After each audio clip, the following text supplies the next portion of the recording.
The housing market is in crisis.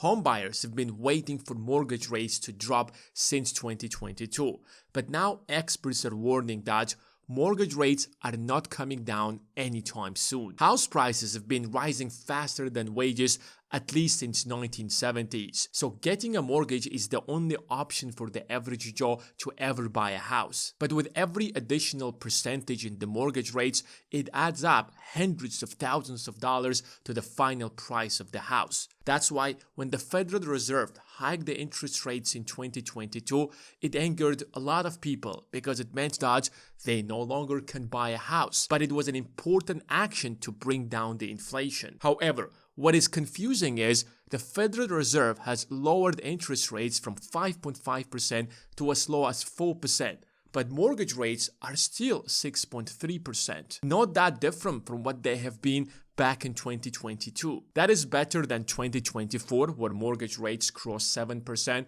but it's still too expensive because house prices have spiked in the last few years. So why aren't mortgage rates coming down? Now the Fed plans to further lower interest rates to as low as 3%. But will that bring down mortgage rates? Unfortunately, no. Let me explain. Mortgage rates historically have been very high. If you look at the history of the United States, you will see that a mortgage rate of 6 or 7% were absolutely normal. Back in 1970s and 80s, a mortgage rate of more than 10% was the normal thing. Then in 1990s, mortgage rates were about 6 to 9%. If you compare them to today's numbers, people would freak out looking that mortgage rates could be as high as 8 to 9%. Even right before the 2008 financial crisis, mortgage rates were very close to what they are today, between 5 to 6%.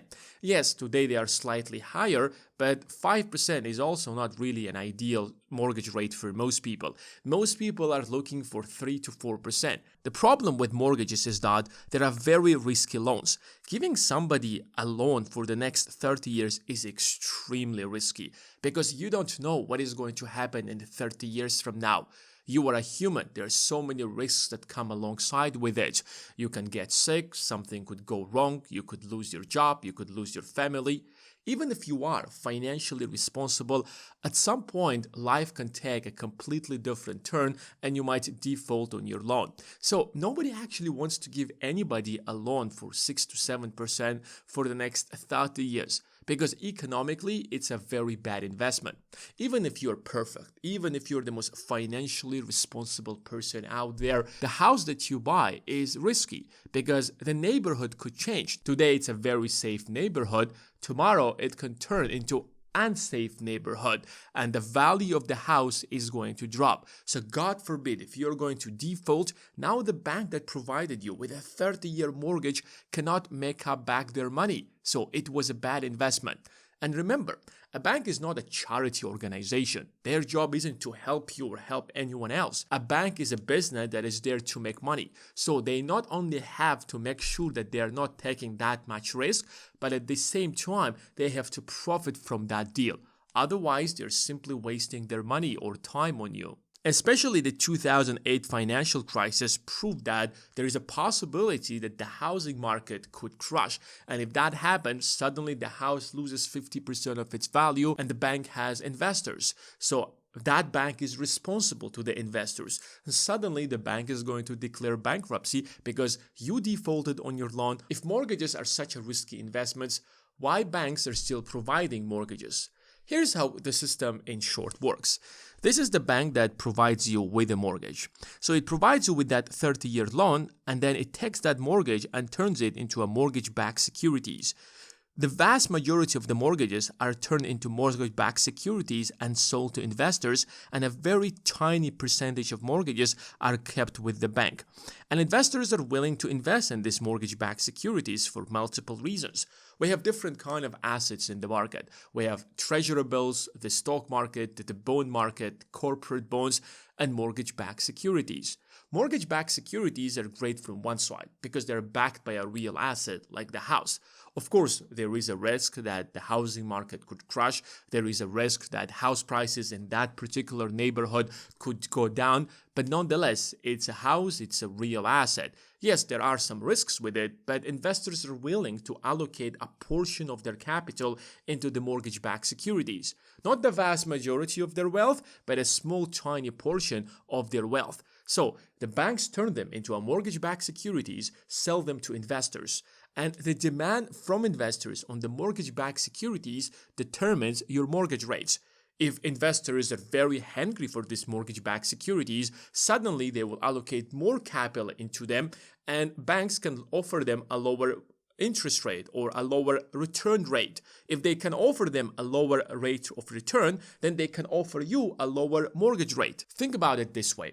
Let's say you want to borrow money and you start offering 1%.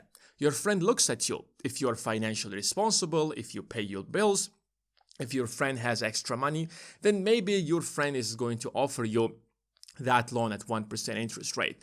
But if your friend does not have the money, or for example, you are not financially responsible, then you will have to offer a higher interest rate. So you start offering 2%, 3%, and then 4% until you find somebody who is willing to pay you that loan, until you find somebody who is ready to provide you with that loan. But on the other side, if you want to borrow money and suddenly everybody's like, oh, take my money, then you will offer the lowest interest rates possible because there's so many people are willing to loan their money to you.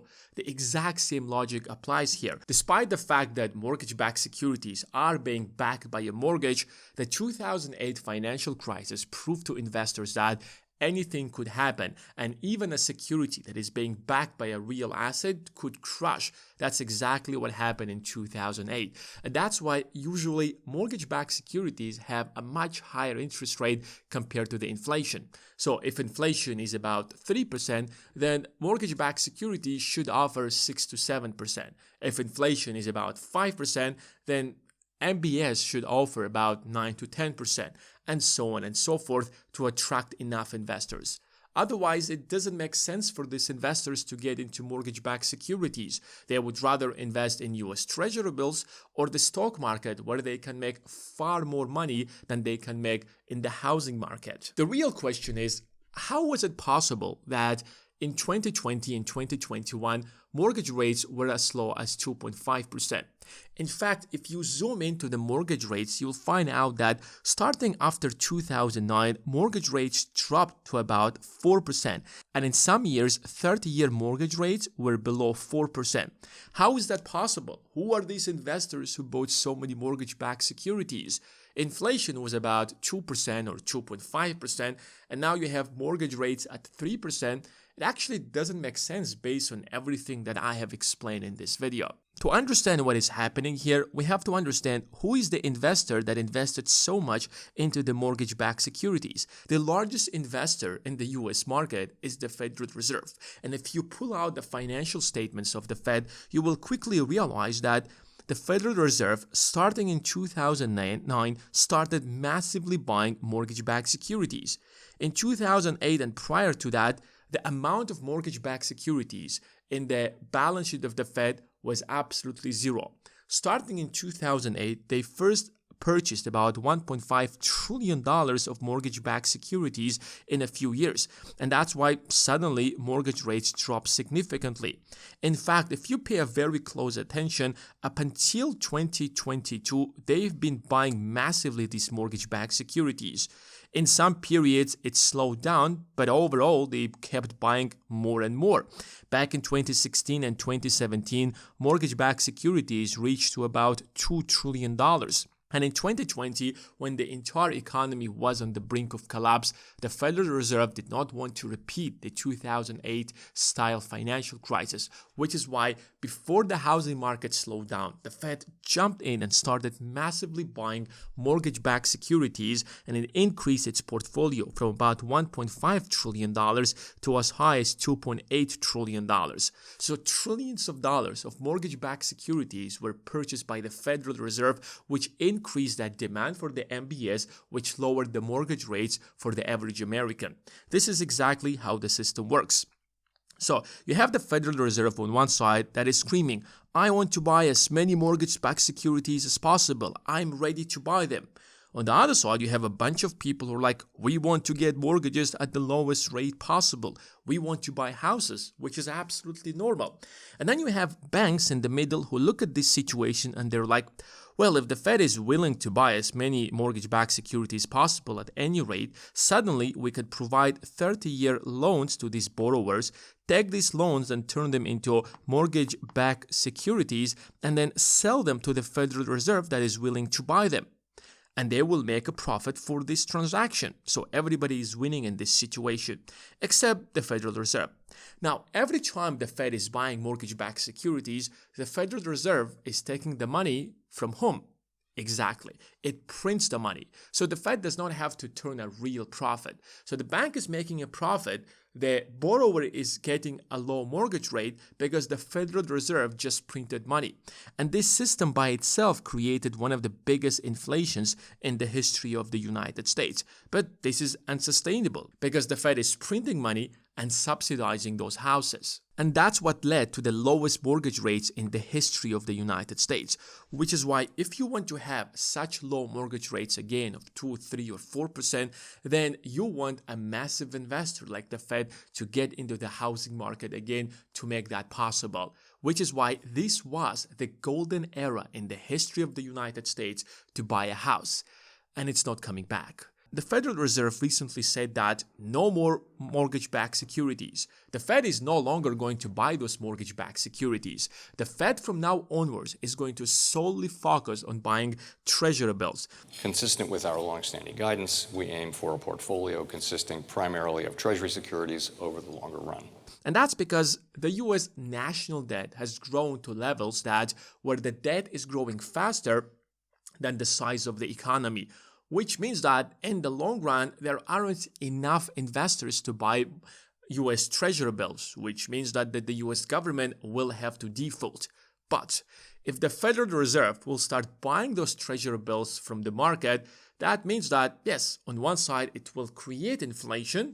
On the other side, it will prevent the government from defaulting because the US national debt is rising faster than ever. So the free market will determine the mortgage rates just like it was before the 2008 financial crisis, before the Fed got into the housing market. And if you pay a very close attention, what were the mortgage rates before the 2008? You will see that 5 to 6% were absolutely the minimum, and the average was 6 to 9%. That is exactly what everybody should be expecting right now. It doesn't matter how low the Federal Reserve is going to lower interest rates. As long as there are not enough investors who are willing to buy the mortgage-backed securities, mortgage rates are not coming down anytime soon. And as inflation is going to continue rising, investors will demand a higher rate for the mortgage-backed securities, which means that the bank will start offering higher mortgage rates. But it also creates a second problem.